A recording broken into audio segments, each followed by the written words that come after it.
And here's the battle for second place. It is privateer Porsches.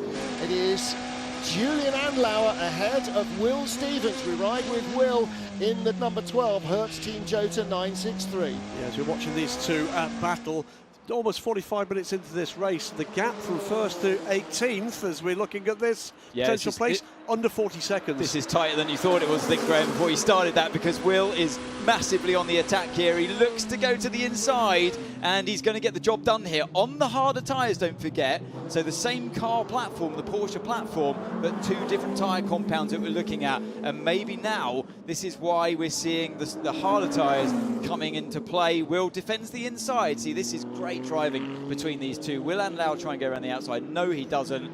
He knows he's fighting a faster car, or a faster shod tyre car, and Will's through. You can use more fuel to overtake, you can use more fuel. 8 laps to go, 8 to go. Car in front on B. Yeah, so there we go. So Will had, obviously he was on the better tyre at this stage in the race, that harder tyre, and also had a bit more fuel to play with as well. So less lift and coast going into turn 1, gave him the opportunity to send this move down the inside. That's how he came back from so far back there, because he knew he could stay on the throttle pedal potentially longer than the car he was fighting with. Gold rank driver ahead of Silver Angel. Sturmers side by side. Oh, on the inside, Earl Bamber just squeezing by Stoffel van Dorn. And do you remember earlier on I was talking about the bronze-rated drivers in the LMGT3 category giving way too much room between each other when they're going into a corner?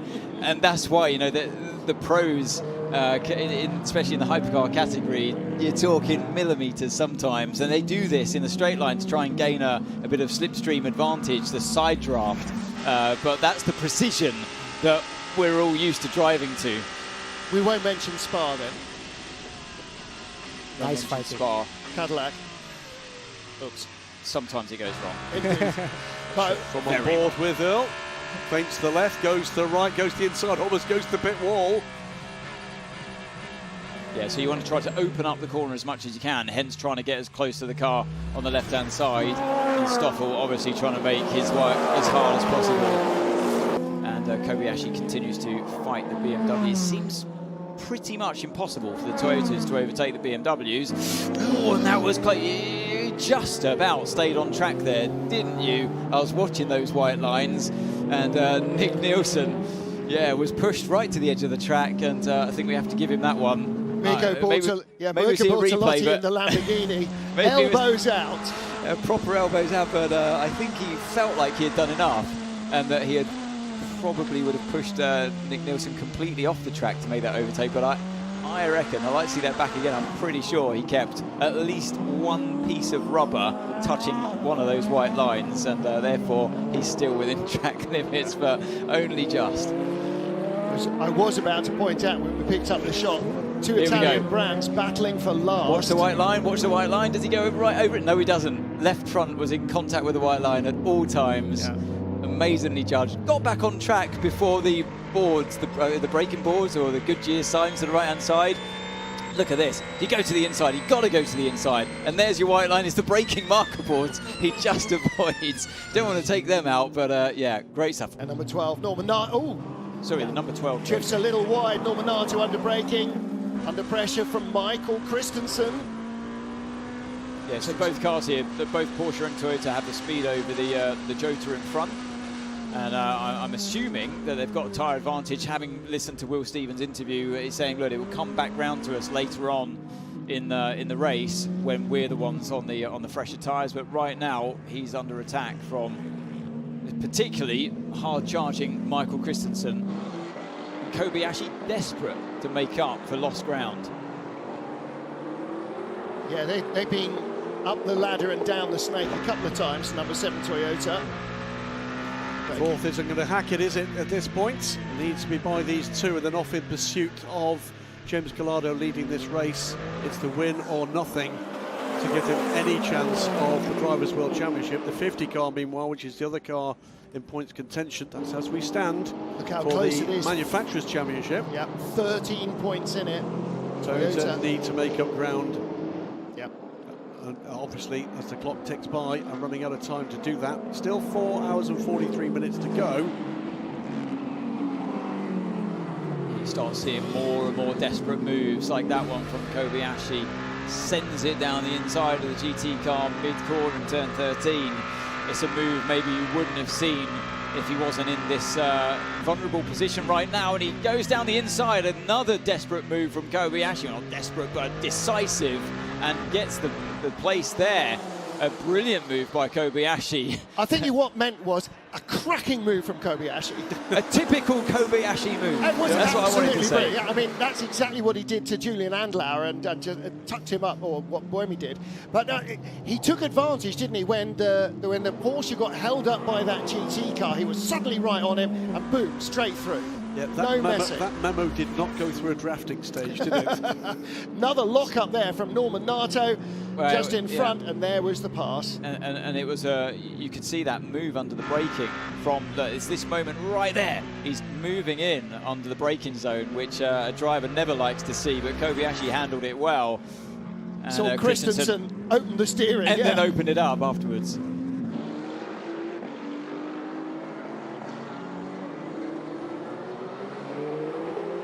Penske Porsche's Michael Christensen back down to 4th place after a demon move from Kamui Kobayashi, and it barely looks like Kobayashi was behind the Porsche 3 corners ago, because he's suddenly right behind the Porsche, but the other Porsche, the Jota car of Norman Nato, in 2nd place. Now they are 6.5 seconds behind race leader James Calado in the 51 Ferrari. Closing that gap despite the fact they're in this battle. Looks like that car's come alive, doesn't it? The Toyota is suddenly Kobayashi. They've sorted that problem. He's had that last pit stop, thrown a set of new tyres on the left-hand side, and it's just the car in these conditions, with the temperatures starting to fall now as we get into night racing, tells me that the Ferrari 51 had new rear tyre, or used rear tyres that went on. We see the car 20 in the garage here. Looks like a major drivetrain issue. Robin Fry's out of the car immediately. Yeah, that is the first really big problem to hit a hypercar today, and it's come as we close in on the halfway point. The final question I was going to ask is, how early are your guys getting involved with these new manufacturers coming forward with exciting new projects? So today with Aston Martin, it's the same as the other car manufacturers who are already racing. So we are already in the process, on track, and working on it. With Genesis, Hyundai Genesis, the car doesn't exist yet. So it's purely a simulation today. But you can provide them all the simulation information so they can simulate the tyre, and that helps them with their design process. And anybody else who shows an interest and is starting to design a car can get that virtual tyre information as well. We don't know. We suddenly lost power out of turn 8. Very low power, and they saw it in the data, but they don't know what the problem is at the moment.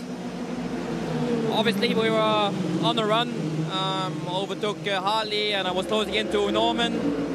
So we were definitely on for a good finish. It's very unfortunate. It really is. Thank you. Thank you. But then I've been away from it, so oh dear, that doesn't look so good. Really not great news, and unfortunately for the team, they're going to try and run both cars in the rookie test tomorrow. So you can see they've tried to, and now they. Have they actually fired it up? I think they fired it up, and that went badly wrong. Yeah. It's not you're named in both cars, Dan. You're going to be fine.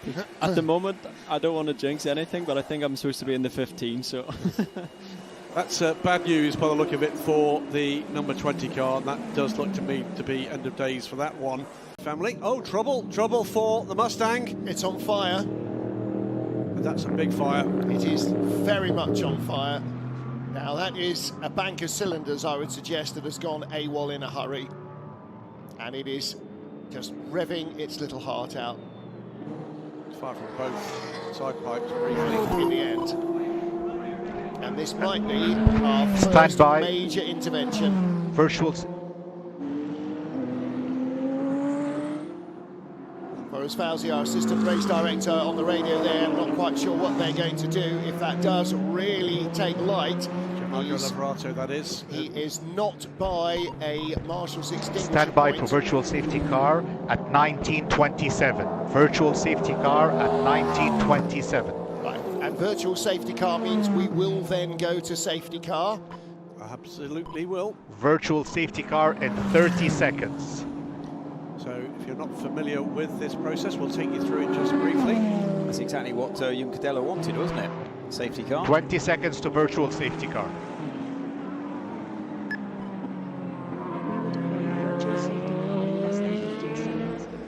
Virtual safety car in 10, 9, 8, 7, 6, 5, 4, 3, 2, 1. Virtual safety car deployed. VSC, VSC. So virtual safety car, we effectively go at this point to a full course yellow situation. So But the drivers have to slow down and do 80 kph. They press the button in the same way that they do the full course yellow, but you're just neutralising the race before the safety car can actually get out there on track and pick up the cars in front, and then they can. So once you've neutralised the race, then you can bring the safety car onto the track. It's actually quite a safe way to do it. Indeed. But what it means is that everybody now gets a chance to pit. So a couple of laps behind under a virtual safety car, but to bring the field back into position, the safety car itself will then be called.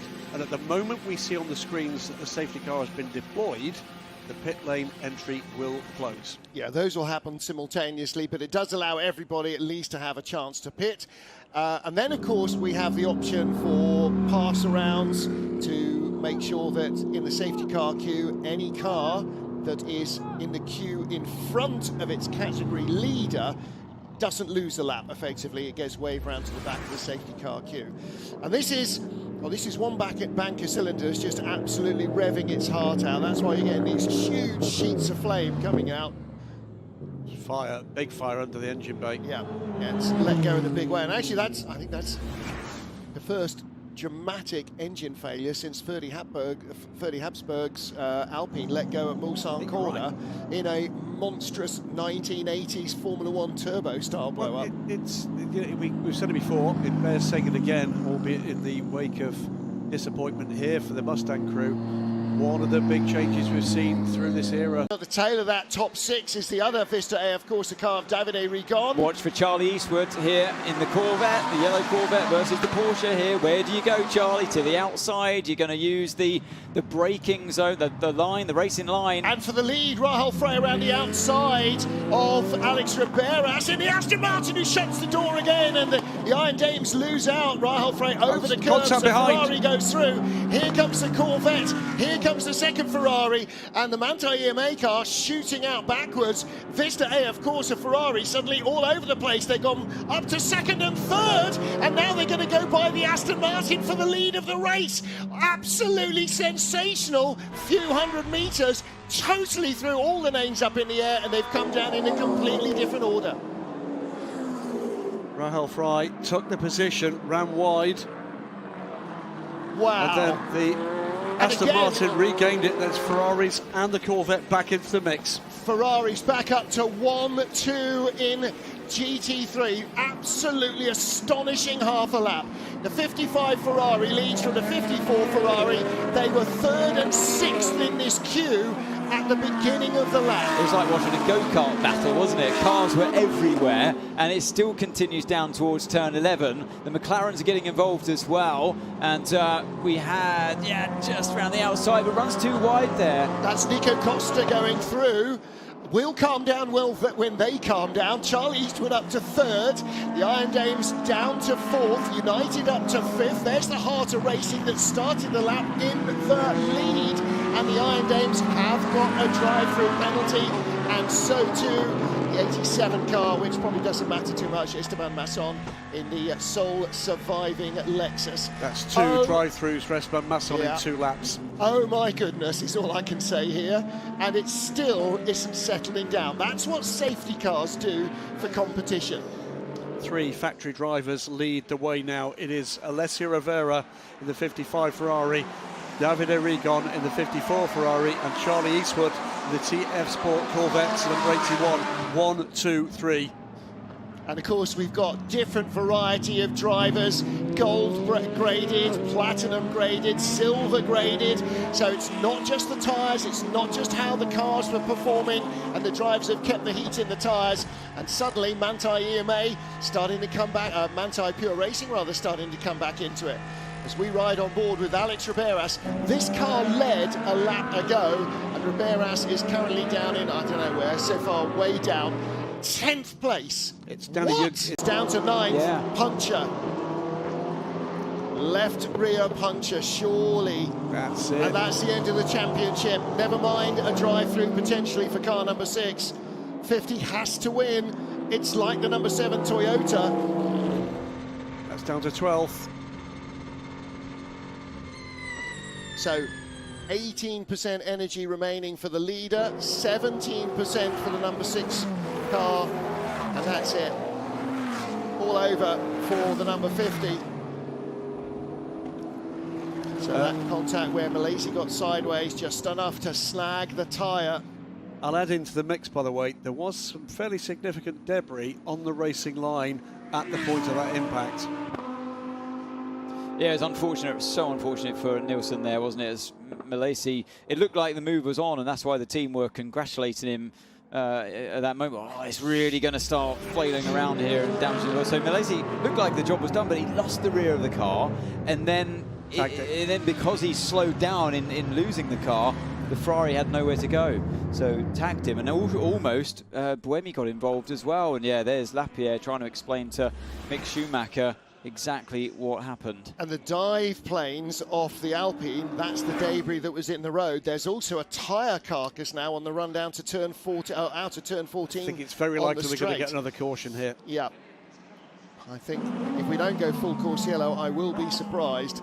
Charles Malaysia, well, has that got more damage? Further back, here comes the Toyota past the BMW. That's number 8 moving up to 4th. Sebastian Buemi got by Dries van Toor. Yeah, great recovery from Buemi here, isn't it? So he narrowly avoided that that half spin of Malaysia. That's so on the bottom left of your screen. That so easily could have been him as well, but yeah, narrowly avoided, and then passes the BMW as well. But we heard from his engineer saying we're fighting cars behind. Well, look at the distance that Buemi's already been able to gain over him. So yeah, this is suddenly from looking terrible for car number 8. They're very much back in the fray. And they're only 10 behind. Who was on pole? Number 8 Toyota.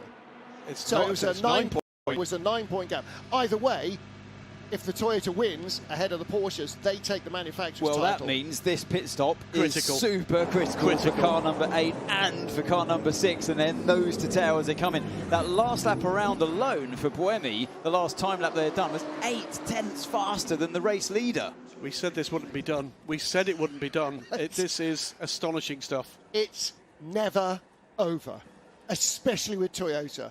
Now, what happens in terms of tyres here? I can see some medium tyres sitting there for the Porsche. What are Toyota going to do? Do they have any left? I mean, Buemi was clearly on. He had a tyre advantage during that last one. Yeah, more tyres are going on. Full 4 set, brand new mediums on the stickers.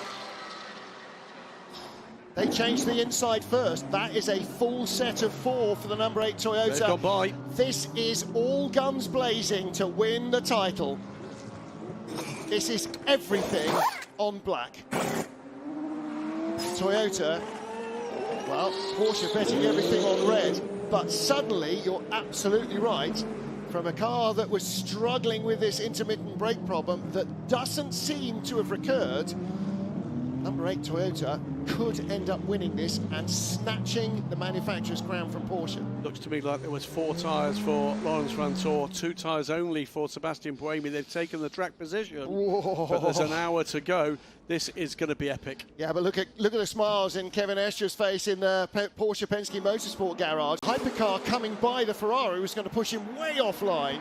Didn't quite happen, but here is Juncadella. This is for 3rd place to move up ahead of Davide Rigon in the AF Corsa Ferrari. Does he get it done? Does he get it done? Yes, he does get it done, but can he make it stick? He will do, because he managed to just pivot the car, get it rotated enough, and not run out too wide through turn one, and get on the same racing line critically as the car that he's just overtaken. Eastwood now crossing the lines. Does he go around the outside? He's going to try it, you know. He's going to try it. He's got to stay on track as he does. Dips a wheel onto the gravel. This is neck and neck coming down towards turn 6. This is like GTE Pro last lap battles that we've seen between Ferrari and Porsche over the years. Fantastic action on board with Charlie Eastwood. Not yet, he hasn't. Down to turn 8. He's going to cross the line once again and go for the traction on the exit. He had a little snap of oversteer, but he has the momentum on his side. It's very tough to go around the outside of here, but you know what? He's going to give it a go once again. But Rivera's got the inside covered, and the next crossover of lines happens on the exit of this one. He's going to give himself the inside for turn 11. Surely no, but Rivera's got that covered too. So he goes back to the outside once again. Brilliant stuff. Absolutely brilliant stuff, and it might fall into the lap of Danny Juncadella yet in the third place Corvette. Charlie Eastwood not giving this up. And but again, here we go on the exit. He's crossed the line once again. Surely it's going to work this time around, and yes, it does. Job done, Charlie Eastwood. Brilliant, brilliant driving. What a lap from the pair of them. Clean as a whistle. Absolutely ruthless at every single apex, but beautifully done by both. But finally, the aggression paid off. Well, one of those crossovers was always going to work, and I thought it was going to work into 11, but Rivera just managed to get his car back over to the left-hand side to stop it. He couldn't stop it on the exit of 11. That was some cracking driving. Breathless stuff in LMGT3. It is TF Sport Corvette that leads, and they're third as well. And therefore their full race performance. There's another change coming for 2025. You should see another step, again in terms of reliability, which will lead to better performance. And we're going to see them come back rejuvenated as well. Peugeot aren't done yet with this package. They're clearly learning. This car has been significantly more competitive the last two races that we've seen earlier on in this season. 4.5 minutes to go, and they're one place off a podium for the time being. And the good news is the start of the Grand Prix has been delayed by a rainstorm, so everybody can stay with us. No need to tune into anything else. Inside the final 5 minutes of the season, a season that is as long as 2 full Grand Prix seasons. Message for Karen Chaddock from me personally. What's a Grand Prix? I don't know. So Paul-Louis Chatin with 4 minutes to try and get by the Peugeot in front of him. It's a tall ask, but again, it only takes one little error to give away that time. Mikkel Jensen just 6/10 in front. The lead now for Sebastian Buemi over Matt Campbell, by the way. 23 seconds, and Ian James out on the side of the race. Not Ian James, who's in Heart of Racing, Alex Riberas. And there's damage on the left-hand side of that car. Is. Has there been contact here? And if so, who or what with? 31.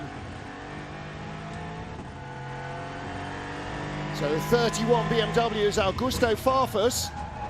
There was some feisty Brazilianing there on the inside. That was a little bit untidy. Yeah, this is the shot I wanted to see. I thought it was going to happen earlier in the corner, but that's, yeah, I'd say the BMW should have been a little bit further to the inside. He'd already got damage on the left of the car. He was nowhere near the white line on the inside. I don't know why, yeah. Oh, damaged already? Did you say? Oh, the Aston Martin had damage on the left-hand side as well as the right. That might possibly be a bit of afters. I do wonder, that was the reason I made the point. I wonder whether or not that was a second incident. Yeah. I mean, it's entirely possible that, remember from that safety car restart when the Aston was first and came out of the rugby scrum in about 9th? That might have happened there as well. 2 minutes and 45 minutes remaining in the championship, and unbelievably, unless something very bizarre happens to the Toyota, they are going to win the manufacturer's crown. We're talking about a sport, Martin, where we've had snowstorms out of nowhere, baseball on the track in Mexico City some years ago, and a cat on the circuit here that's interrupted racing from time to time. But 2.5 minutes, and this looks like a run to an inconceivable title just 2 hours ago. No kangaroos so far. The battle for 4th place continues. The 93 Peugeot, half a second now ahead of Paul-Louis Chatin's Alpine. Mikkel Jensen hanging on. And the Ferrari team getting ready for a second consecutive win. The 54 car won in Japan, 55 leading. 21:58 local time, 1 minute and 50 seconds. And what do we know? Do not celebrate too soon. This is an astonishing fight back from Toyota and the number 8 car. And it hasn't been the lucky car this year, it's been the unlucky car this year. And it looked like that was continuing when he got knocked out of the lead by the GT3 Corvette. And that looked like it was all over. And then they had 3 stints on the wrong tyre.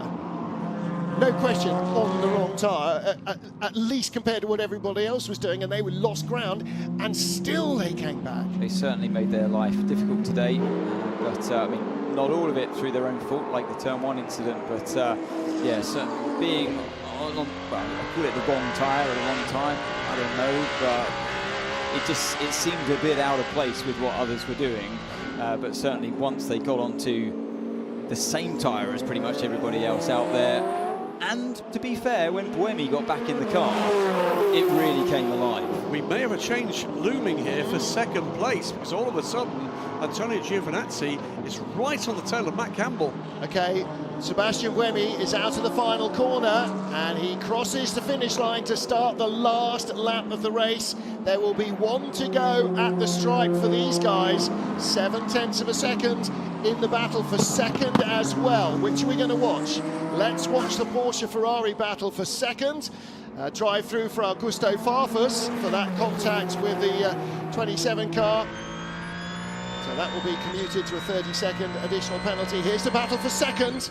Yeah, Giovinazzi right up into the slipstream of Matt Campbell here, and he's going to have to think about looking to the inside. It's this lap or never, and he does. He sends it down the inside. Campbell resists, as we would have expected, and it's not over until turn 4. Giovinazzi's given room around the outside of turn 2. Were there all 4 wheels over the white line? I think there might have been, and that's why he's backed out of it. But also it costs him traction over the curbs, doesn't it? And so Campbell had a cleaner run up the hill, but he's inside the Porsche and he's going to be compromised on the exit. Giovinazzi's got a really good run there towards turn 6.